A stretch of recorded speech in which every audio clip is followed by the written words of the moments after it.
C.S. 루이스라는 영국의 유명한 기독교 작가가 있습니다. 이분은 1898년에 영국에서 태어났고 소설가이자 기독교 변증가입니다. 한국에서 2005년도에 나니아 연대기라는 영화가 개봉되었는데 그 영화의 원작자가 C.S. 루이스입니다. 그리고 이 C.S. 루이스의 책은 한국에서 많이 소개가 되었는데요. 특정한 출판사에서 책들만 해도 거의 30권 정도 됩니다. 영화 반지의 제왕의 작가인 톨킨의 절친으로도 유명하죠. 루이스는 1963년에 사망했습니다. 현재 우리 시대의 C.S. 루이스라는 평가를 받는 미국의 한 여성 작가가 있습니다. 안타깝게도 이 여성 작가는 2019년 독감 치료 부작용으로 37세의 나이로 사망했습니다. 이 여성 작가의 이름이 레이첼 헤일드 에반스인데요. 레이첼이 쓴 책들이 한국에도 한 3권 정도 소개가 되었고 그 중 하나가 다시 성경으로라는 책입니다.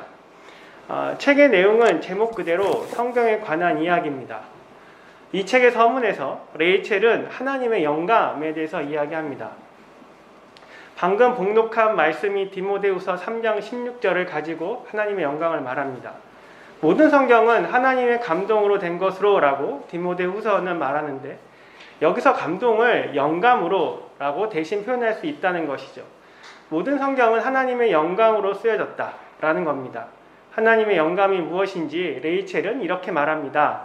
영감이라는 단어는 신을 뜻하는 단어와 숨을 내쉬다, 입김을 불다라는 두 개의 뜻이 합쳐진 단어라는 것이죠. 두 개의 의미를 가지고 만든 단어입니다. 신 그리고 숨을 내쉬다 라는 단어를 가지고 만들었으니 그냥 단순하게 말하면 신의 숨, 신의 입김이라고 할 수 있을 겁니다. 좀 그럴듯하게 표현하면 영감이라는 건 신의 숨결이라고 할 수 있는 것이죠. 성경이 하나님의 영감으로 쓰여졌다는 것은 하나님의 숨결로 쓰여졌다라고 말할 수 있을 겁니다. 그런데 하나님의 영감을 하나님의 숨결로 고쳐 읽어도 제 개인적으로는 본문의 의미가 크게 달라지지 않는 것 같습니다. 모든 성경은 하나님의 능력과 손길과 은혜로 쓰여졌다고 말하는 것과 사실 크게 다르게 다가오지 않습니다. 그런데 레이첼은 하나님의 영감에 대해서 조금 다르게 이야기합니다. 레이첼에 있어서 성경은 하나님의 영감으로 쓰여진 것이 맞지만 사람에 의해 쓰여진 것을 놓치지 않습니다. 아무리 하나님의 영감으로 성경이 쓰여졌다 하더라도 하나님께서 일일이 불러주시는 것을 옆에서 들으면서 있는 그대로 사람이 받아 적진 않았을 것이기 때문입니다. 성경을 기록한 사람들은 하나님의 기적과 역사와 말씀과 뜻을 최대한 글로 표현하고 다음 세대에게 온전히 전하기 위해서 고분분투하며 노력했을 겁니다. 그 노력과 수고와 열정 가운데 하나님의 역사와 은혜가 함께할 것이라고 생각한 것이죠. 그런 의미에서 레이첼은 하나님의 영감을 이렇게 표현합니다. 진정한 영감은 행운 하나, 인기 많은 사람에서 오는 것이 아니라 성실한 사람에게서 찾아온다. 아무리 피곤해도 매일 아침 꾸준히 키보드를 두드리는 작가에게, 손가락 끝에서 피가 나도록 연습하는 기타리스트에게, 자신만의 스타일로 만든 춤을 선보이기 앞서 고전무용의 스텝을 끊임없이 반복하는 무용수에게 영감은 찾아온다. 영감을 어떤 초긴장 상태에서 정체를 알 수 없는 천상의 소리나 음악을 듣는 것으로 생각한다면 그것은 오해다.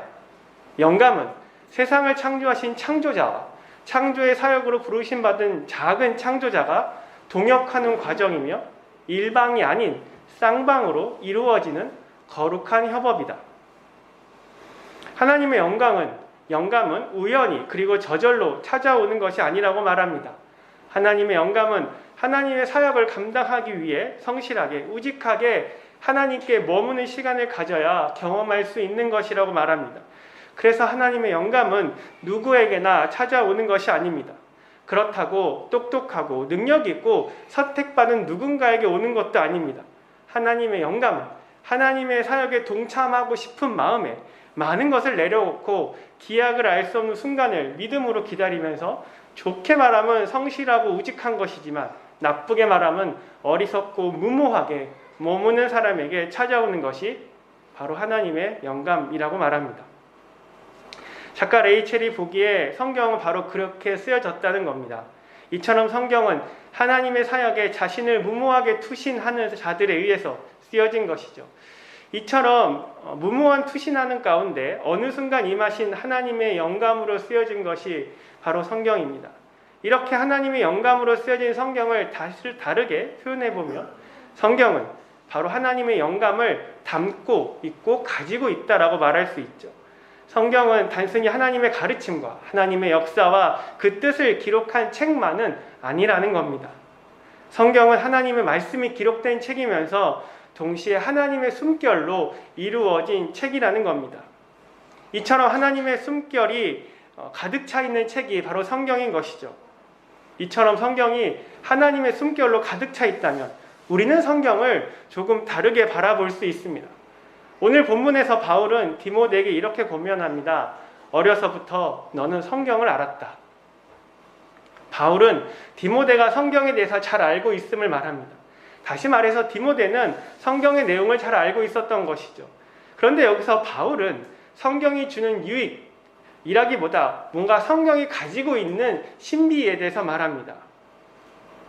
디모데도 어릴 적부터 잘 알고 있는 성경이지만 아마도 디모데가 바울을 만났을 때 디모데는 바울처럼 성경에 대해서 말하는 사람을 못 보았을 것입니다. 왜냐하면 남들은 하지 않는 말들, 특별히 성경에 대해서 사람들이 미처 발견하지 못한 그런 말들을 바울이 하기 때문입니다. 바울은 성경에 대해서 말하기를 구원에 이르는 지혜가 있다라고 말합니다. 또한 하나님의 사람으로 온전하게 하고 선한 일을 행할 수 있는 능력을 갖추게 한다라고 말합니다. 성경은 단지 하나님의 역사와 말씀을 기록한 책만이 아니라 우리가 구원에 이를 수 있도록 도와주고 성숙한 하나님의 자녀가 되도록 하고 선한 일을 할 수 있도록 만들어준다는 겁니다. 이 대목에서 우리는 생각을 좀 많이 하게 됩니다. 왜냐하면 우리는 각자 성경에 대한 경험이 있기 때문입니다. 성경은 우리가 신앙인으로 어떻게 살아야 할지를 알려줍니다.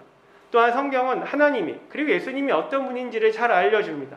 그런데 그 내용들을 잘 알고 공부하고 암기하고 있어도 우리는 우리 자신이 잘 변하지 못한다는 것을 잘 알고 있습니다. 예를 들어 우리가 어떠한 욕심이 생기면 말씀을 가지고 그 욕심의 내용을 발견하고 그 욕심을 억제하고 누를 수 있습니다. 또 누구를 미워하거나 용서하기 싫어해도 말씀을 통해서 믿음을 가지고 미워하지 않으려고 어떻게든 용서하려고 합니다. 두려움이나 걱정이 생기면 은혜의 말씀을 붙잡고 용기를 내보려고 합니다. 말씀을 가지고 어떻게든 삶의 방향을 바꿔보지만 시간이 흐르면 다시 예전의 상태가 스물스물 올라오거나 아니면 예전 같은 힘든 경험을 다시 하게 됩니다. 이러한 경험이 많기 때문에 성경 자체가 우리를 변화시키고 선한 사람으로 바꿔준다는 내용은 당연히 믿는 내용이지만 정말로 그런지는 확신하기가 어렵습니다. 성경이 구원의 길을 알려주고 신앙인으로 무엇이 옳고 그른지를 알려준다라고 그것은 받아들이겠는데 성경이 우리를 변화시킨다는 것은 경험적으로 받아들이기가 쉽지 않다라는 것이죠. 그럼에도 불구하고 바울은 아주 자신 있게 성경이 우리를 변화시킬 수 있고 변화시킬 거라고 말합니다. 바울은 어떻게 이렇게 말할 수 있는 것일까요? 생각해보면 우리는 성경에 대해서 뭔가 모르는 부분이 있고 반대로 바울은 아는 것이 있는 건 아닐까요? 저는 그게 무엇일까라고 생각해 보았는데 저는 그게 하나님의 영감이라고 생각합니다. 물론 우리도 성경이 하나님의 영감으로 쓰여진 것을 잘 알고 있습니다. 중요한 것은 하나님의 영감으로 쓰여진 것에 대해서 우리가 미처 생각하지 못한 내용이 있다는 겁니다. 성경이 하나님의 영감으로 쓰여졌다는 것은 성경이 하나님의 영감을 담고 있고 가지고 있다는 것이죠. 성경이 하나님의 영감으로 하나님의 숨결로 충만하다는 겁니다. 그렇다면 성경을 통해서 우리는 하나님의 영감을 경험할 수 있죠. 왜요? 성경이 하나님의 영감을 가지고 있기 때문입니다. 하지만 성경에 대한 우리의 경험은 항상 은혜롭지 않습니다. 성경의 모든 구절이 쉽게 읽히거나 은혜롭게 읽히지 않습니다.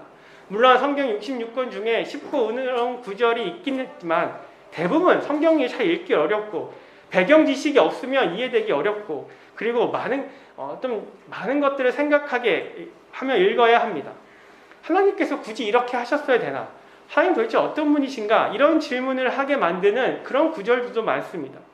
우리의 경험이 이러한데 성경이 하나님의 영감으로 가득하다라고 이해하고 믿고 힘을 내서 다시 성경을 기대하며 읽으면 우리가 하나님의 영감을 경험할 수 있을까요? 확신하기는 어려울 것 같습니다. 하지만 하나님의 영감에 대한 이해를 조금 달리하면 가능합니다. 하나님의 영감을 하나님의 숨결이라고 했습니다. 하나님의 숨결을 어떻게 다시 설명할 수 있을까요? 성경이 하나님의 숨결로 가득하다는 것은 성경을 통해서 하나님의 숨결을 경험할 수 있다는 겁니다. 결국 하나님의 숨결을 경험한다는 건 하나님을 굉장히 가까이 친밀하게 이전보다 더 직접적으로 경험할 수 있는 것을 가리킵니다. 일상에서 또는 예배 중에 하나님을 희미하게 경험하고 느끼고 있었다면 하나님의 숨결을 경험한다는 건 그보다 더 진하고 강하고 직접적으로 하나님을 경험하는 것이죠. 한 가지 예를 들어보겠습니다. 부모님이 남긴 유서에 관한 이야기입니다. 사이가 좋은 부모와 자녀가 있다고 해보겠습니다. 이제 부모가 나이가 들고 세상을 떠날 때가 되어서 유서를 작성했습니다. 마침내 부모는 생명을 다했고 장례를 치르고 난 뒤에 자녀들은 부모님의 유서를 읽게 되었습니다. 부모님이 남긴 유서에는 재산 이야기, 신앙 이야기, 가족 간의 우애 이야기, 인생에 대한 조언과 지혜가 여러 가지 내용이 적혀 있었습니다. 이 유서를 두고 변호사가 유서를 읽을 때와 자녀들이 유서를 읽을 때는 입장이 무척 다를 겁니다. 변호사는 유서에서 그 문자 자체, 그 내용에 굉장히 집중할 겁니다. 재산을 어떻게 분배할 것인지, 돌아가신 부모님의 뜻이 무엇인지를 정확하게 문자로 해석하고 이해하는 것이 중요하기 때문입니다. 하지만 남아있는 자녀들이 부모님의 유서를 읽을 때는 문자 그대로 정확하게 뜻을 이해하는 부분도 있겠지만 유서 안에서 자녀들은 부모님의 숨결을 읽을 수 있을 것입니다. 유서 안에서 자녀들은 부모님의 숨결을 경험할 수 있을 겁니다. 유서 내용을 통해서 그 부모님의 마음과 그 뜻을 헤아릴 수 있을 것입니다. 유서에 나타난 글은 단지 부모님의 의견, 가르침 그 이상인 겁니다. 그래서 자녀들은 그 유서를 읽을 때 단지 부모님의 조언이나 훈계만을 기억하지 않을 겁니다. 자녀들은 그 유서를 통해서 부모님을 떠올리고 부모님을 만날 것입니다. 자녀들은 단지 유서를 읽었을 뿐이지만 읽는 과정을 통해서 돌아가신 부모님을 만나는 경험을 했을 것입니다. 성경이 하나님의 숨결로 쓰여졌다는 것도 이와 마찬가지입니다. 우리가 아직 성경을 대하는 것이 미숙하거나 부족해서 그렇지 우리는 성경을 통해서 하나님의 숨결을 경험할 수 있습니다. 성경을 통해서 우리는 하나님을 이전보다 더 진하고 깊고 가까이 경험할 수 있습니다. 충만한 은혜를 경험할 수 있는 것이죠. 그래서 바울은 성경이 우리를 하나님의 사람으로 온전하게 하고 모든 선한 일을 행할 수 있는 능력을 갖추게 한다고 말한 것입니다. 성경의 내용이, 성경의 지식이 우리를 그렇게 바꿔놓은 것이 아니라 성경 안에 담긴 하나님의 숨결이 우리를 그렇게 바꿔놓는 것입니다. 오늘의 본문을 사실 그냥 평범하게 이해하면 성경이 가지고 있는 능력이 얼마나 위대한지, 그래서 성경을 열심히 읽고 가까이 하라는 의미로 그렇게 이해할 수 있습니다. 성경에는 교훈과 책망과 바르게 함과 의로 교육하기 유익이 있고 온전한 성도로 성장시키는 그 능력이 있으니 성경을 가까이 해라, 그런 의미로 받아들일 수 있습니다. 하지만 하나님의 영감에 대한 이해를 조금 달리하면서 본문을 읽어보면 그것은 성경을 열심히 읽어라, 가까이 해라, 암송해라 그런 의미만은 아닐 겁니다. 물론 성경에 대한 열정과 관심을 강조하지만 그것만은 아니라는 것이죠. 바울은 성경을 읽었을 때 유익을 말하지만 결국 말하고자 하는 건 성경 안에 담겨있는 하나님의 영감, 하나님의 숨결에 대해서 말하는 것으로 보여집니다. 바울은 디모데에게 성경 안에 가득 담겨있는 그 하나님의 숨결을 경험하라고 말합니다. 또한 성도들로 하여금 성경에 그 가득 하나님의 숨결을 경험할 수 있도록 성도들을 이끌어 주라고 디모데에게 바울은 말하는 것 같습니다. 다시 말해서 바울은 성경의 능력, 그 유익과 신비를 말하지만 결국은 성경 안에 담겨져 있는 그 하나님의 숨결을 경험하라고, 그 하나님의 숨결이 믿음의 선한 싸움을 싸우게 만들고 중간에 포기하지 않게 만들고 더 온전한 신앙으로 나가게 만들고 세상의 박해 속에서도 이단의 유혹에도 흔들리지 않도록 해줄 것이라고 말하는 것이죠. 우리는 알고 있습니다. 우리는 우리 스스로를 변화시킬 수 없습니다. 어떻게 살아야 하는지를 알 수는 있지만 그 지식대로 그 길대로 갈 수 있는 존재가 아닌 것을, 그런 인물이 못된 것을 알고 있습니다. 그렇다고 배우는 것이 의미가 없다는 것이 아닙니다. 우리가 어떤 생각을 가지고 살아가야 하는지, 어떠한 모습으로 살아가야 하는지 배워야 합니다. 익혀야 하죠. 내 스스로 어떤 사람인지를 바로 볼 수 있어야 하고, 그것을 인정하고 받아들이고 나의 모습을 주님 앞에 내어놓는 법도 익혀야 합니다. 하지만 이것만으로는 충분하지 않습니다. 필요한 것이 한 가지가 더 있죠. 그것은 바로 우리는 그 길을 가게 하는 능력을 경험해야 합니다. 그 길로 갈 수 있는 마음가짐으로 바꿔주시는 하나님의 숨결, 하나님의 손길을 경험해야 하는 것이죠. 오늘도 우리가 주일 아침에 이렇게 주님 앞에 나아온 것은 결국 하나님의 숨결을 경험하기 위해서일 것입니다. 찬양과 기도와 말씀을 통해서 하나님의 숨결을 경험하기 위해서인 거죠. 우리를 하나님의 백성을 온전히 만들어가고 말씀대로 살아가도록 변화시키는 그 하나님의 숨결을 말입니다. 그렇다면 그 하나님의 숨결을 경험하기 위해서 어떻게 해야 할까요?